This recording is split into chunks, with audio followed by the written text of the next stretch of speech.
David, welcome to the podcast. Thank you so much for taking the time to have a chat from all the way in Amsterdam. Matthew, delighted to be here. Yay. Thank you. Let's get started with a couple of quick questions. What is your coffee order? If I'm out for coffee, usually a cappuccino or espresso, something like that. At home every morning, my wife and I make a French press coffee. Lovely. Lovely. Just stuff we grind. So exactly the same. We do the same. We've got a little French press, like a little stovetop and a French press, and so it's a lovely way to start the day. What's an item that is still on your bucket list that you can't wait to do? Still on the bucket list is to see New Zealand, to see Iceland, and to see Finland. Okay. So great. Haven't been to those three, but been to lots of places, and those are three my wife and I would both love to see for various reasons. So fantastic. Yeah. And what is the best piece of advice you have ever received? Let go and let God. Fantastic. And finally, what is your favorite book? Maybe a non-getting things done approach kind of book? I get favorite books just kind of on some consistent, regular basis. Right now, I'd have to say my favorite book that I've read recently would be The Antidote by Oliver Burkeman. Fantastic. The subtitle is Happiness for People Who Can't Stand Positive Thinking. That's a wonderful title. It's a wonderful book. He's a great writer. He's a GTD fan too. And by the way, a lot of it's about the kind of acceptance of current reality. He goes back to the Stoics. Yeah. And it's like, if you're trying to do new, yay, everything's fine, and everything's not fine, you're screwed. That's not the way to engage with the game. Kind of the way out is through. So a whole lot of it is about acceptance of what your current reality is, because you can't resist it. What you resist, you're stuck with. Moving through it, getting the driver's seat. That's a lot of what GTD is about. That's a lot of what my methodology is about. That's why a lot of people resist it, because they're going to have to face their own commitments, what they've engaged with. Yeah, and I'm sure we can unpack some of those things as we move on. It's fascinating, and sure. I'll make sure to put a link to your favorite books and resources and things in our show notes. So hopefully some of the listeners. Yeah, and by the way, a favorite book, not yet, but my wife's favorite book that she says, David, you must read. And she's, is Humankind, a Dutch writer who's written a hopeful history. He's written a very, very rigorously researched thing that basically says human beings are ultimately fine and kind, and not as ugly and terrible as a lot of our news and a lot of our things would have us to believe. So, just seeing things from new perspectives. So I'm probably guessing this will be a favorite book so, as soon as I have time. But I'm still trying to learn Dutch, and we're still trying to move into a new apartment. So I'm not sure. I don't know. I don't know about you, Matthew, but all my girlfriends in all of my life, and I've had many, they all love big, thick books. I never understood how they could sit and just go through a big, thick book. I have very few, very thick books that I've been through, but anyway. Especially one in Dutch. It seems. Well, it's not in Dutch. That's in English. Fantastic. But he's a Dutchman, and probably has a global perspective like the Dutch do generally. Wow. Which is nice. David, so you've been described by Fast Company as a personal productivity guru and one of America's top 5 executive coaches. How would you describe yourself? And do you think you're close? How do you think your close family and friends would describe yourself? I think they'd say, David's a guy who kind of practices what he preached. Yeah. He's relaxed and spontaneous and a lot of fun, a nice guy. And, he walks around with a pretty clear head most of the time. Fantastic. It sounds like you take your own medicine. In the States, they came up with the phrase, eat your own dog food, because the guy who ran Purina or whatever that country was, he actually ate the dog food they made. And he said, wow. I eat my own dog food. Wow. And that it's fine. So yes, I do. I mean, come on, that's how I came up with all this stuff, was for myself personally. Yeah. And it never stops. I mean, my whole focus and mission is to be clear and to be present with whatever I'm doing. So I'm not distracted or held hostage by things that I haven't managed or gotten in control of or appropriately focused with. Yeah. So I just figured out the algorithm, the methodology about how to do that. But that doesn't stop. Yeah. I mean, how good can you get at parenting? How good can you get at teaching, Matthew, by the way? Right? Yeah. How good can you get at cooking spaghetti? How good can you get at speaking Italian? How good can you get at playing the flute? Yeah. There's no end to that. Like, there's no end to how well you can manage the flow of work and commitments in your life. Yeah, I'm still in it. I still have an in basket, just stuff I threw into my own in basket right now that I still need to make some decisions about. Catherine just threw a book into my in basket that she wants me to read a chapter about. It's like, okay, but I haven't decided what I'm going to do about that yet. But I've got a not decided yet, but will soon place. Yeah. And I've had that for 35 years. So yeah. Fantastic. And David, you seem to maybe like someone that was quite unlikely to go into corporate management and training from your early years. My understanding is that in high school you wanted to be an actor, and also you spent a fair bit of time in Switzerland in 1963 and 64. What were some of those times like? And if we'd have gone back to then and said, at some point, David, you're going to be training corporate America, what would your thoughts be? I'd have been, come on, all the way through. I was more interested. I didn't know what I wanted to do when I grew up. As a kid, I was an actor in the city that I grew up in Louisiana, in the U.S.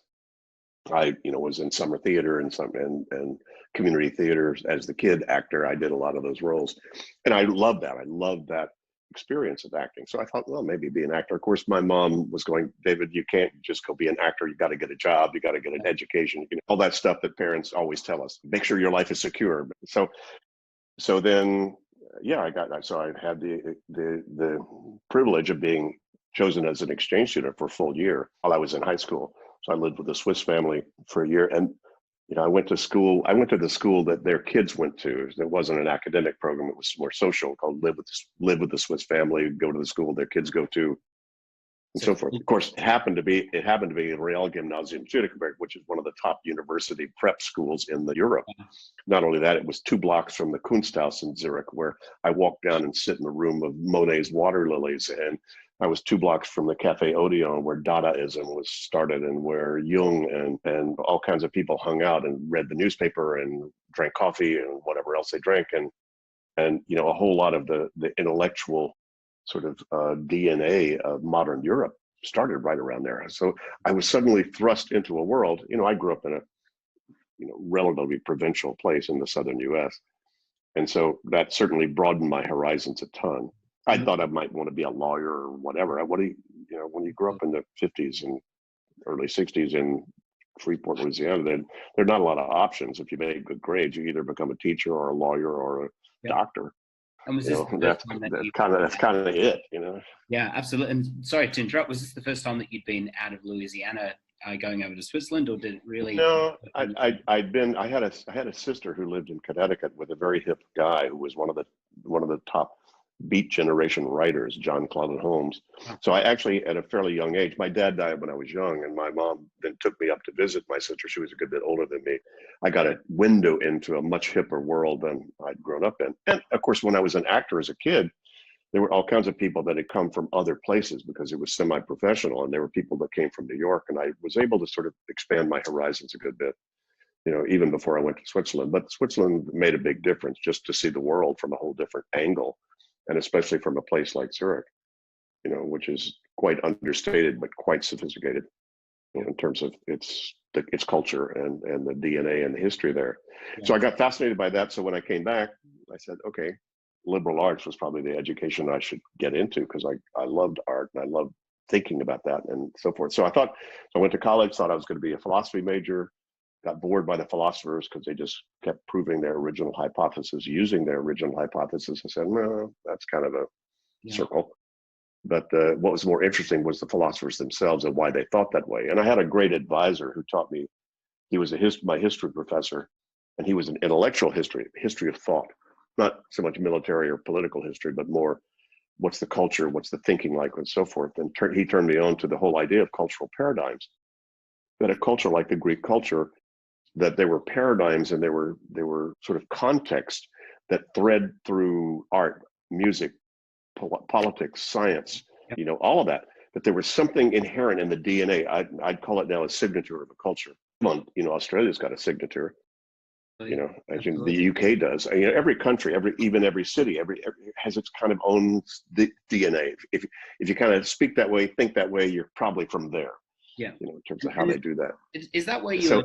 Sorry, please continue. So anyway, the longer story than you need to hear. I was fascinated by the idea of paradigms, and then got into graduate school in American intellectual history, Berkeley '68, and discovered that at some point I said, instead of studying people who are enlightened, I want my own.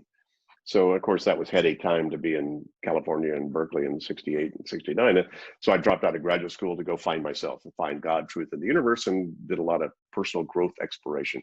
Got a black belt in karate, explored the martial arts, explored meditation, spiritual practices, all kinds of things. But that was, so then if you'd told me then that I was going to be considered a guru in the corporate training and coaching world, I go, what are you smoking? Oh my God, are you kidding? Not exactly that was not exactly a strategic path I thought I would take.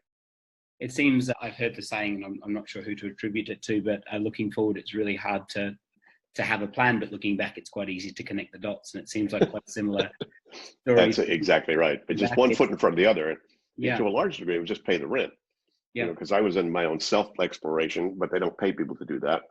Yes. So I had to pay the rent and make a little bit of a living anyway. So that's where if you read Wikipedia, I had 35 jobs by the time I was 35. They weren't careers, they were just jobs. I drove a cab, I cooked hamburgers on Telegraph Avenue, I had a vitamin distributorship, I ran a gas station. But all those were just because I had friends in the world out there that did that, and I was just kind of helping them out, doing what I was doing so that I could pay the rent. Then I discovered I like to go in and see what I could do to improve the situation. I'm the laziest guy you ever met. So I just looked into, now they call that process improvement. I just called it lazy. Well, now we can call that efficient. It sounds like there was no such thing as a consultant or an advisor back in the 60s. It was just, like you said, your option. Oh, I couldn't even spell it. What is that? I mean, especially growing up in the South of Louisiana. I mean, consultant, what's that? And it's so interesting. It's so interesting hearing that part of your story. I mean, when I first read your book, Getting Things Done, a number of years ago now, probably 20, maybe 15 years ago now, when I was at university, and it's just so structured. And so I had this image of you that you'd always had this very clear path from high school to graduate school to corporate America. And it's so lovely to hear part of your story. It wasn't always the case. It's really interesting. David, could you tell me sort of the significance of Oswald Spengler and the role or the influence that he maybe had on your life? Well, he wrote the Decline of the West, which was the first book my history professor gave me to read. He said, read this. And it was fascinating because he laid out in a very Germanic way, here's the overview, the Geist, whatever. And he identified that they were like, I think 7 or 9, I forget, significant cultural paradigms. There was the Greek paradigms, there was the Arab paradigm, there was the Russian paradigm, the Oriental paradigm, and whatever. And he was the first guy that because it was called the Decline of the West, he compared Western civilization with the decline of the Rome. Because when you looked at Rome's DNA, when it started to decline, there were a lot of parallels that he drew to the Western culture. It was fascinating to me. And he didn't even use the word paradigm, and we didn't even use the word paradigms back then, but it was all about what's the signature of the culture. See, the Greeks never had a zero. No. Nobody had the infinity idea until Western civilization and the Gothic cathedral, which was up to infinity. The Arabs didn't have that at all. They had the globe. And so he took all that. I was fascinated by that. I thought, wow, how cool is that? That something invisible is affecting how we perceive, how we perform, how we even see the world. And so that sort of opened my eyes to the idea that there were models out there. Isn't that interesting? Sorry, I don't mean to cut you off. There's a bit of a delay. No, please do. But believe me, I could rant for days. It's fascinating. But I think if we look at your work on getting things done approach, and also looking at the 6 horizons, it does seem to be about putting a structure and compartmentalizing aspects of your life, or even setting a paradigm around certain components of your life. And it's really that story, especially as you moved up through graduate school and at Berkeley, and how you began to see kind of different models of viewing things. Is that sort of on the right track? It is. Probably a lot of my driver were a couple of vectors inside of me. One was, people have said, I've always been organized. I said, no, I've always been lazy. What I hated to do was overdo anything. And I hated to have to go look to find something if I could put it in a place where I could find it all the time. As long as I can remember, I've kind of been that way. Makes sense. Kind of like, yay. That was just I'd hate to have to rethink anything. And then I also just, as I began to understand myself, I'm quite a freedom guy. I don't like to be held hostage. Yeah. I guess Berkeley by would do that to you in the 60s, by won't any of that. So, well, yeah, I mean, that sort of fit in there, but I was always there. So Yeah. I was always ready to sort of take the next leap off the end of the pier, not knowing how deep the water was or how shallow it was at the end, but hoping it was okay. So every once in a while, I would take kind of a big risk to say, wait a minute, I seem to be too constrained with what I'm doing right now. There's some bigger game out there for me. So it's kind of following my nose, following my intuition, following my higher self, whatever you want to call it, that said, there's something more out there and I want to go find it, want to explore it, Yeah. see what it's all about.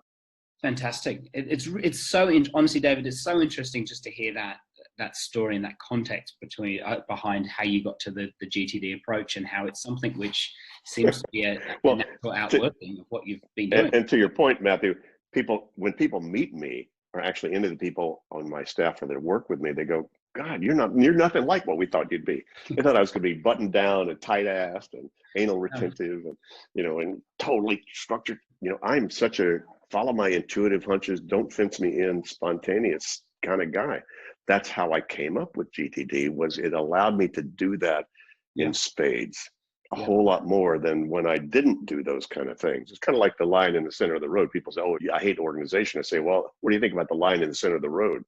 Yeah. Yeah. Is that a good thing or a bad thing? It's a constraint. Yeah. It's a limitation. Yeah, but it allows you to think about other stuff while you're driving instead of somebody hitting you. So you need as much structure as you need to be able to get back to the freedom. That's the cool place to be. Yeah.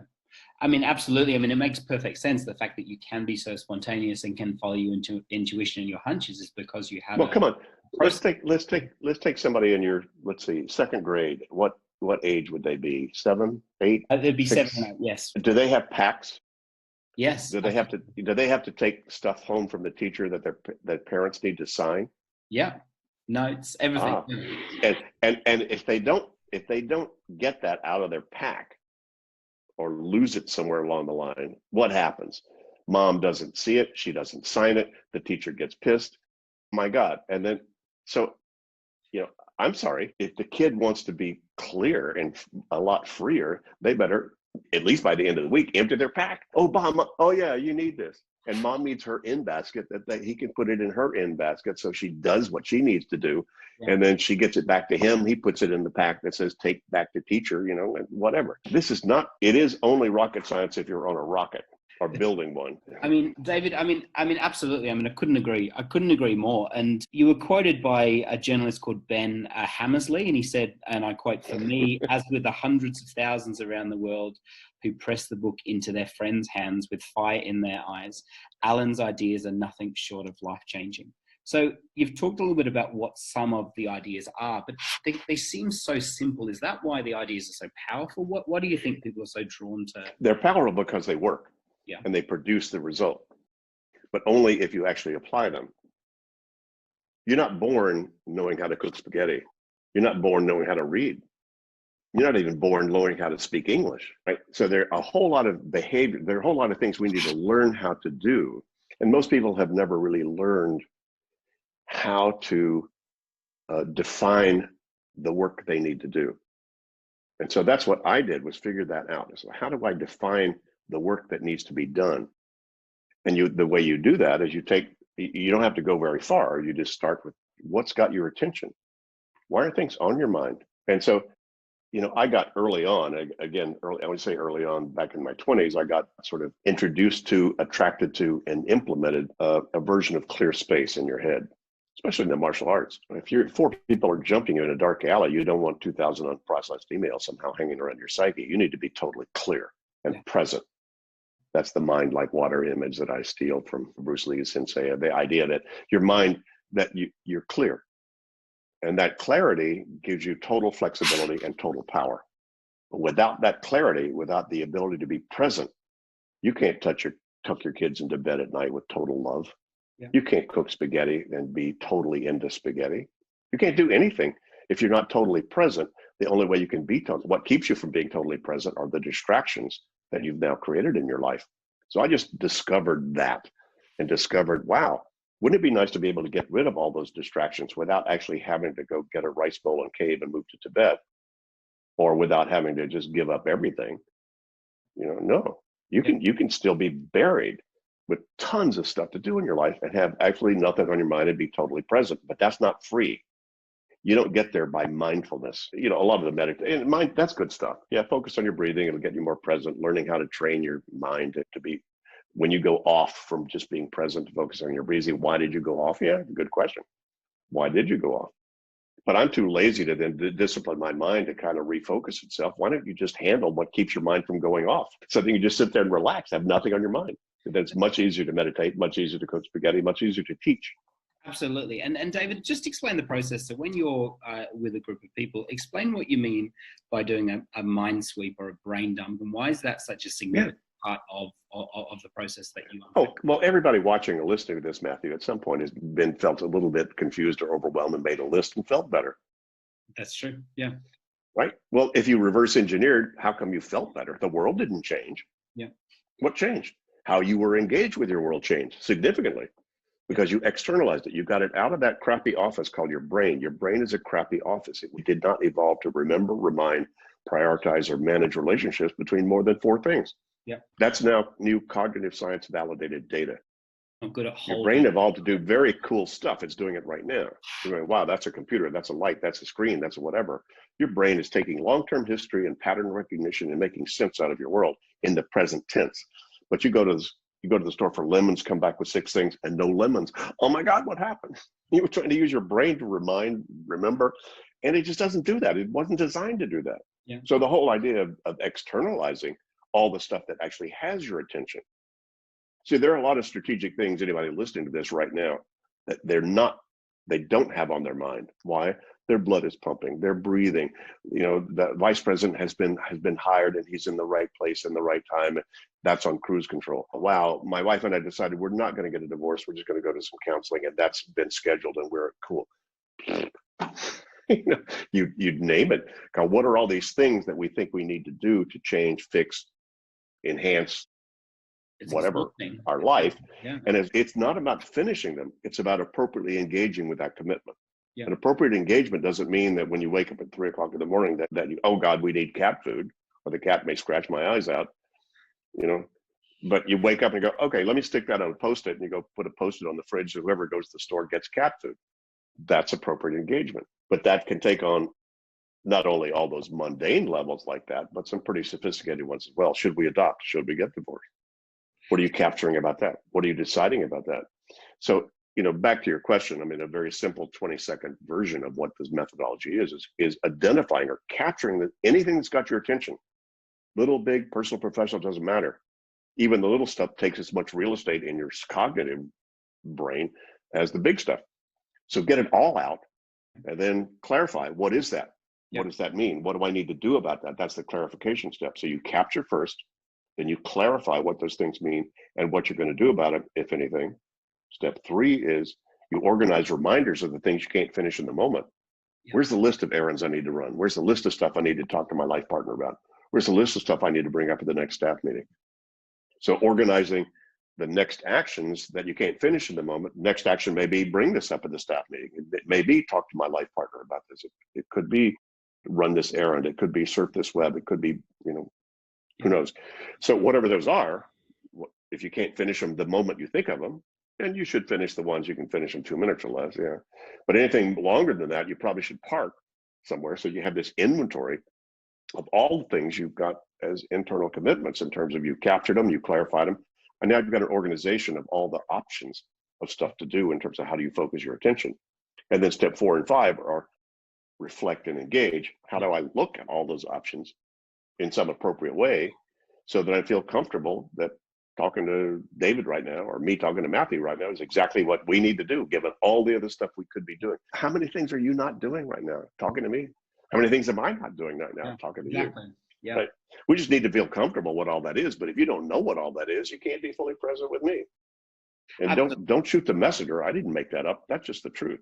Yeah, absolutely, David. It seems really self-explanatory. And I don't know about you, but look, my life at times can seem pretty overwhelming. I've got commitments I have to do. I've got things coming in electronically. I've got physical things happening, physical items that I need to resolve. And my understanding is that you actually have an in tray on your desk. Is that correct? I know you mentioned it before we started. And is that literally where you put things? You've got a book in there, I think you mentioned, from your wife. You've got a few bits and pieces. So you physically put items in that tray, and then is that just a way for you to capture everything and then decide what That's one, and an important one. The mail comes in. I don't want to open the mail. By the way, a lot of it comes in Dutch. I'm trying to learn Dutch. So believe me, that's going in my in tray. I'm not opening it up and trying to translate it right now. Yeah. Yeah. I got other things to do, but it's not lost. Yeah. So that thing is sitting in there, just like your post. Come on, you have a post box somewhere, right? I know there's not quite as much paper-based stuff showing up, but it's still showing up. You know, and junk mail doesn't come. This is junk mail. Throw it away. Yeah. You actually have to collect it. You have to capture it. Then at some point you need to make a decision about what exactly it is. But that's all those. So obviously, your huge in baskets for most people are the digital ones now. So email is an in tray, just like anything else. And a lot of people I know that are GTD, my methodology fans, you know, they're so geeky. They just email themselves notes about stuff. So it shows up in their own email in basket as a note from themselves. But for the most part, most of my capture is all low tech. You know, this is on my desk, pen and paper. Yeah. God knows what's going to happen while I'm even talking to you. What I don't want to do is have a thought more than once while I'm talking to you. But if it shows up, hey, that could be cool. Hey, back to you now. Because I now got a placeholder for that. And obviously, as you probably know, over my years, I've got a little note taker wallet. So no matter where I go, it goes with me, because God knows where ideas and commitments and things I might want to do or decide about show up. I've started doing that, David, as a result of reading your books. I carry a little notepad in my pocket, and whenever something comes in from either from a staff member or a friend or an appointment, it's just a way for me of capturing everything, and then I can decide what on earth am I going to do. What's the next step? Right, but those are two very different steps. There's the capture step. It's like taking notes in a meeting. Yeah. But you don't know exactly what you need to do with all those notes, but you're taking notes because you might need to decide or do something about all those notes, either as reference or something that then you need to do or somebody else needs to do. You need to keep track of. But you can't decide that while you're in the meeting, otherwise you're not present in the meeting. Yeah. Yeah. So you need to be getting the input and then throwing that input, throw the meeting notes in your in tray. And then at some point, when the world quiets down a little bit, you go through those notes. You go, yeah, that reminds me I need to. Oh, and Bob said he was going to, therefore, let me put that on a waiting for list. This reminds me of a whole new project I think we need to do about reorganizing our team. Yeah. So that kind of thinking never shows up, and you don't want it to have to show up to capture. That's why a lot of people screw it up, because they think that writing stuff down means it already needs to be thought through and organized. Not true. Yeah. The thinking process needs to be applied later, or you could do it right then. If you get a note, you know exactly what the next step is. You can go ahead and decide that and organize that into an appropriate list. I do that many times, but you need the freedom to not have to do that.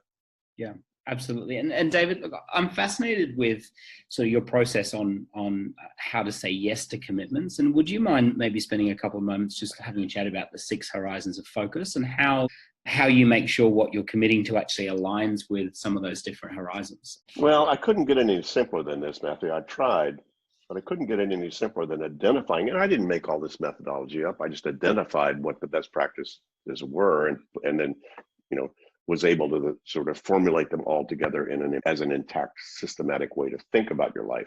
Yeah. But I didn't make it up. And there's 6 horizons people are either conscious of or not, but they're there. The top one is why. The big why. Why do you exist? Why you're on the planet, Matthew, and what really matters to you. Yeah. You don't care what kind of job you have as long as what. You don't care who you live with as long as what. You don't care where you live as long as what. And those would be at the top level of commitments that you've got, which are your standards, as well as your basic purpose and basic, raison d'etre, your reason for being. And this is true for an enterprise as well as a person. So that's the top level. But even knowing what that is wouldn't help you decide necessarily a lot about which email to write first. It might a little bit, but then you need to bring it a little bit down to say, okay, well, if you were fulfilling your purpose wildly successfully, where would you be 5 years from now? What would your lifestyle and career look like? And that's the vision side. And that's where you get more into the what would I or us look like in the real world out here, in terms of some commitment about that.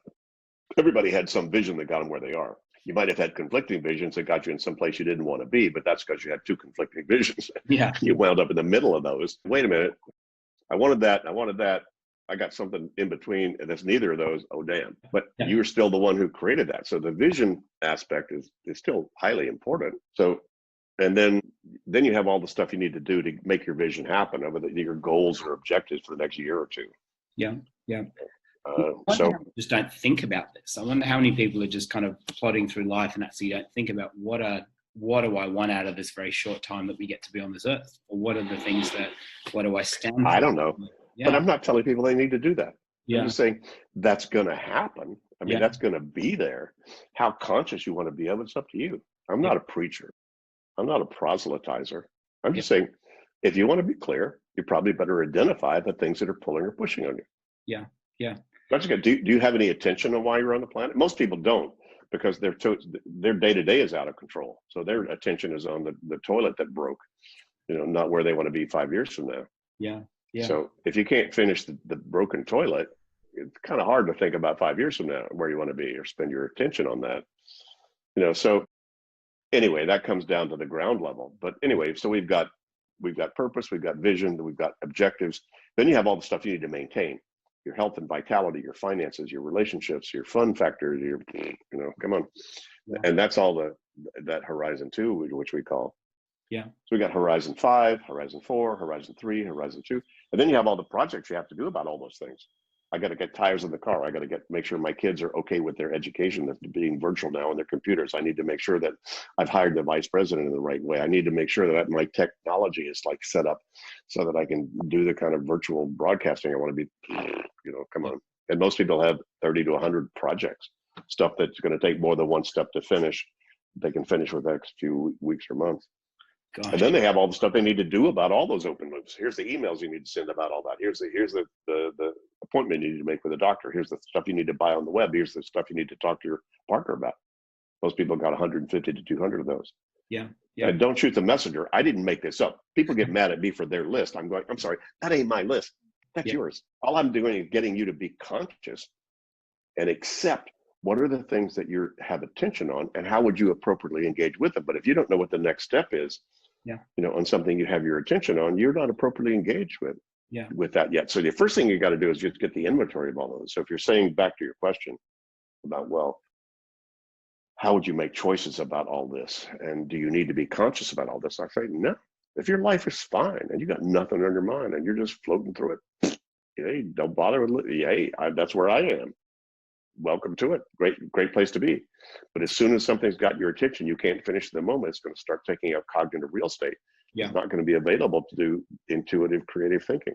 Yeah. So what do you think then, David, that some of those those very sort of granular decisions, the next action decisions, why are they so challenging for people to make those decisions and to actually figure out what is the next thing I need to do to move this forward? I don't know. Yeah. I do know one answer to it. You might not like it. And anybody listening to this might not like it. That's okay. The reason people don't do it is they're addicted to their ambient anxiety. Wow. They're willing to tolerate the feeling of not having that handled. Wow. Yeah. I guess it's challenging. Like it's telling whenever you ask someone how they're going and their first answer is always busy or overworked or stressed. It's sort of like we're addicted to that. Well, not just that, but you're addicted to your feeling about how much you should be harder working than you are, that you're not working on the right stuff, or that you haven't made good decisions about the stuff that really matters to you. Those are the things that really will gnaw at you. Yeah. Yeah. Should I get divorced? Should we adopt? Yeah. Have you decided what you need to do about that next? Yeah. Get clarity about it, put that to bed. Yeah. And that's the stuff people resist like the plague. Believe me, I've spent thousands of hours, quite literally. Maybe you read Malcolm Gladwell, he said 10,000 hours. I have spent 10 times that literally in real time with some of the most sophisticated, brightest people on the planet.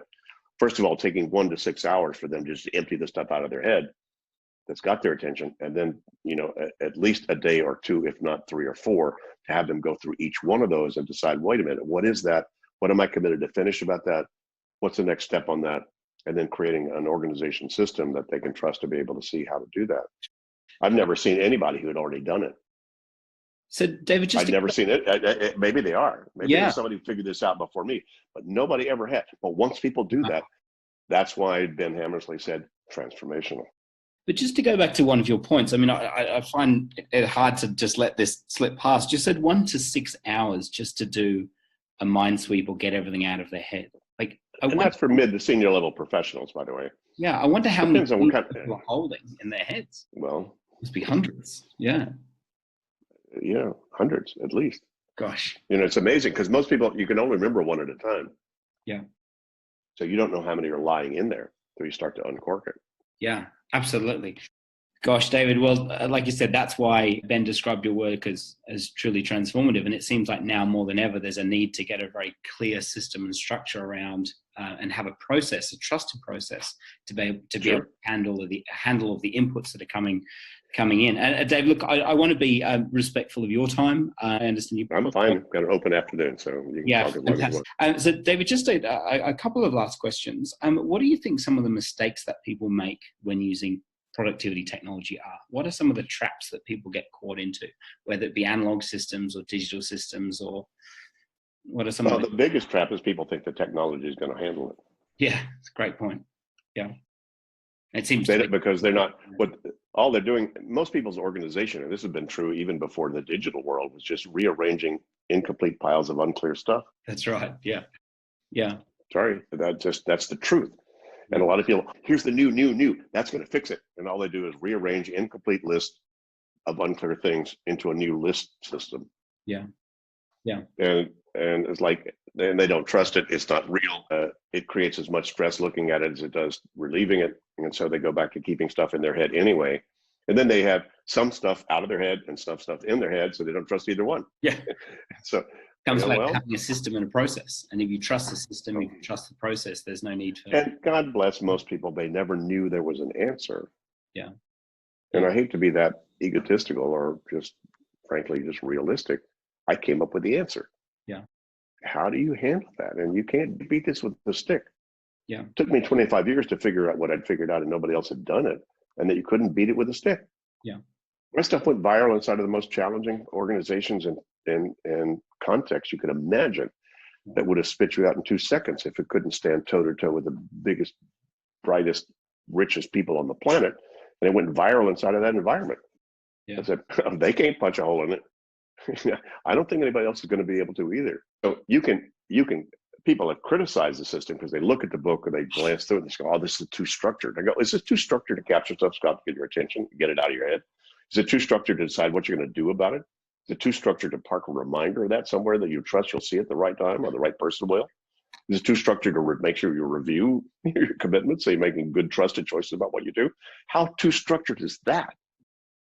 Yeah, I mean, it almost seems, I think the magic is in the simplicity of the process. I mean, it is so, I think once again, in hindsight, looking back at the kind of the process you've come on to get here, it's fascinating to see all of these things. They're looking at different types of paradigms, the understanding of management and structures and so on and so forth. And to be able to distill all of that into its elements in the GTD approach is really quite fascinating. I think its beauty in many ways is in the simplicity of the process. It just makes sense. And it's almost too simple. Interesting. And there's so many great analogies. One of my favorite analogies is the kitchen.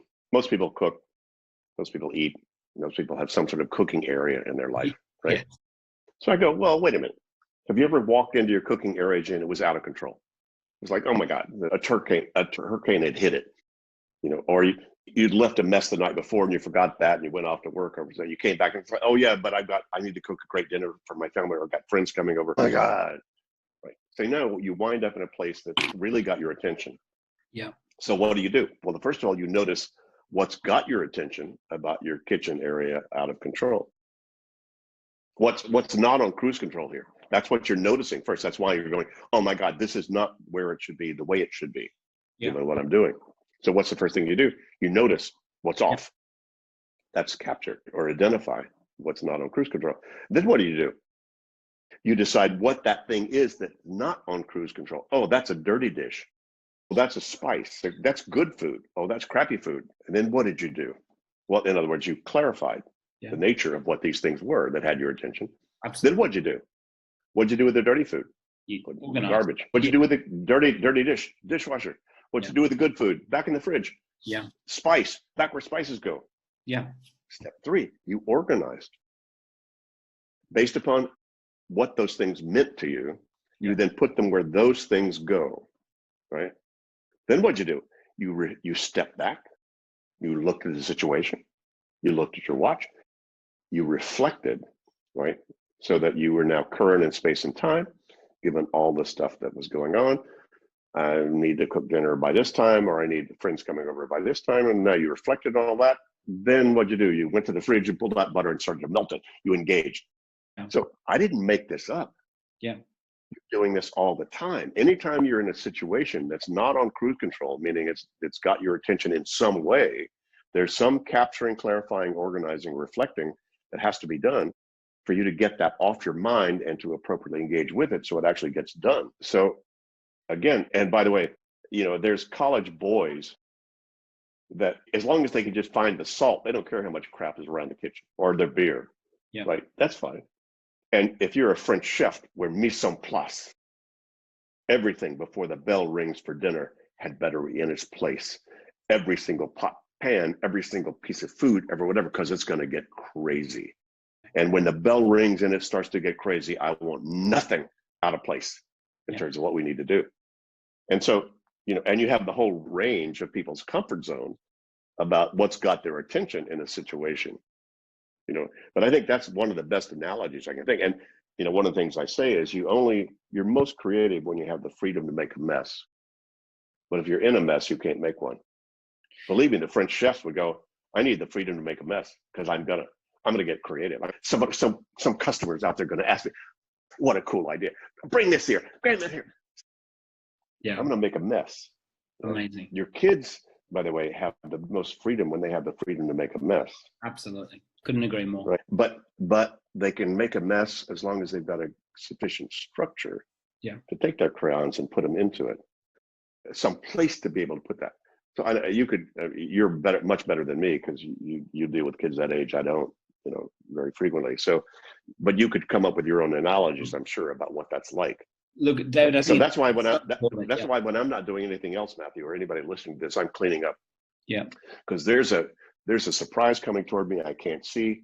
And when that hits, the backlog of stuff, i.e. the mess that I've got, at least cognitively, still sitting around, emails I haven't processed, stuff in my in basket I haven't dealt with or whatever. When I get new stuff coming in, I don't have the freedom to be as creative and spontaneous about that because I still got all that old business spiraling around, spinning around, like a monkey in my brain. That's why I discovered years ago, people need to do whole lot more cleaning up than creating. You need both. You need to clean up and complete stuff so that you have the freedom to create. Absolutely. But in our culture, most people have over-created and not over-completed or cleaned up. Yeah. Look at all the mess in the ocean. Look at all the mess in our planet right now. Yeah. People have just over-created and not cleaned up. Yeah. So down at a micro level for us personally, I think the same thing is true. Yeah.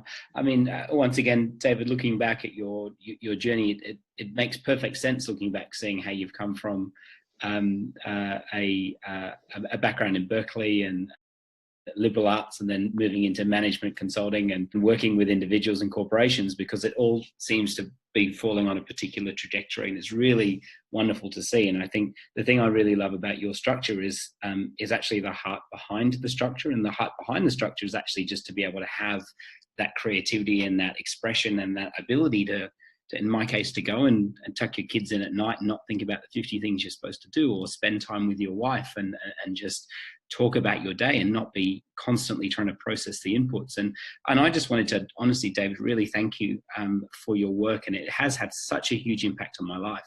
And for me, I know that my free time with my loved ones in many cases is a result of following those steps that you put into place with the GTD method. And I just wanted to thank you and have this opportunity to just to express my gratitude for your work. And yeah, thank you for helping me be present and so many millions of other people and do the things that are really important. Yeah, thank you. Well, thank you, Matthew, and thanks for validating that. And by the way, I didn't do it; you did. I defined the game, but you're the one who decided to play the game and kept with it, and then experienced the results. But yeah, I've been graced by God or whoever out there that I was given the opportunity, agonizingly, by the way. I paid my dues finally at about age 35. I just turned 75. So I've been around the game for a long time, but it took me half of my life to actually figure out what this thing was, or to start to realize, wow, here's a way I could do what is close to my heart, which is to do stuff that does nothing more than help people. There's nothing that hurts about anything I came up with. And everybody who implements, you don't have to do the whole thing, just do any part of what we just talked about. Capture a few more things out of your head, decide the next action on something a little sooner than you might. Yeah. Have some sort of a reflective, process. Once a week, sit back and kind of look at your whole game. Come on, it does nothing but improve everybody's condition about their experiences, their relationships, their intersections with life, and their intersections with all that. So yes, so I've been quite blessed with that. So thank you. Running across people like you who actually do this and apply it, it keeps me going. Thanks to you. Fantastic. Thank you so much. And just two more questions, and I'll let you go. What currently has your attention and focus? Like you said, you mentioned you're in your 75th year. What are you currently looking at and looking forward to? Immigrating to the Netherlands. Yeah. We love the US where we came from, but we love the Netherlands even more. So we intend to do that, for which learning Dutch enough to pass the test to be able to do that is a huge project. So that's got a lot of our attention. And we just bought an apartment in Amsterdam, and we've been renting for 7 years since we've been here. So and we're going to kind of create the jewel box for our latter years because we love this place and the environment, as a place to do that. And so those are both big projects. That's just for us personally. Professionally, we're now represented in 90 countries around the world with certified trainers and coaches that we've certified. This is not mail order certification. This is real stuff where the people that we've certified are actually get what this methodology, this GTD process is. And so helping support them, especially some of them that are just starting up their licenses and their distribution channels, around the world. And that's got a lot of my attention. Just do that, keep the brand alive and well. Yeah. I'm still doing, 2 or 3 interviews or podcasts a week, like with you. Yeah. I've done that I've done over 2,000 of these already since the book was published in 2001. So I don't know. I keep going. I don't know. Maybe we've reached everybody who's ever going to want this, and then I'll have to find something else to do. But no, everybody keeps. Come on, we've only sold 2 million copies of Getting Things Done, and there are 7 billion people on the planet. So there's a lot of folks out there that still probably could use knowing about this. I'm not trying to convince people that don't want it. I'm trying to find the people who would absolutely love it if they knew it was there. So that's been a lot of our challenge is to how do we, in the last 10 or 15 years, we said, okay, we're willing to commit to try to scale this if we can. And so trying to figure that out. And that was a large, that was a big piece of gum to chew to try to figure that out, how to make that work so we could keep quality control, keep all the legal issues correct, and manage all of that around the world. And we have such a fabulous network now. Yeah. So supporting them and being able to be available for that. I'm also doing writing, and I just wrote the preface to the new French edition of my book, which was fascinating because they asked me to do that. So I'm still doing creative writing, still thinking about this. I still come up with ahas about even this stuff, and I've been doing it for 40 years. Fantastic. And David, if people wanted to find out more about you or follow your GTD journey, where could they get in touch with you? Well, if you just go to gettingthingsdone.com, that will give you sort of a broad view of what we're doing. For the most part, I'm not doing a few keynotes here and there, and a little bit of coaching here and there and consulting. But for the most part, our partners are all doing that.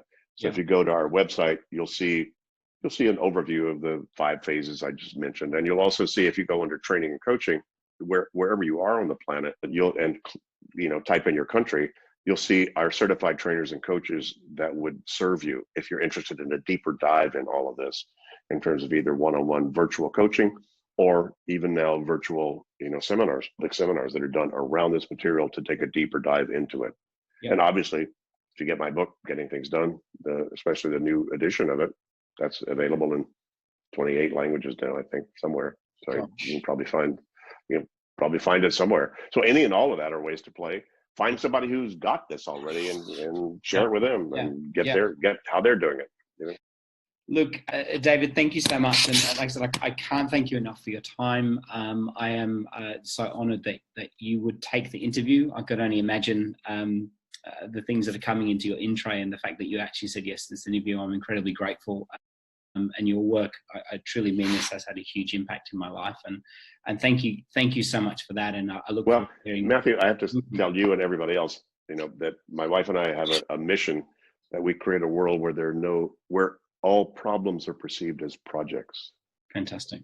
So anything you and anybody around you can do to help spread the word so that people start to get in the driver's seat of their life instead of feel victim or reactive about their life. Yeah. That, hey, yeah, it's all good stuff. Fantastic. What a wonderful place to finish. Thank you so much, David. I look forward to hearing and seeing all the wonderful work that you're doing. I really appreciate you taking the time. All the best to you, and God bless you for dealing with the kids. They're the future of the planet.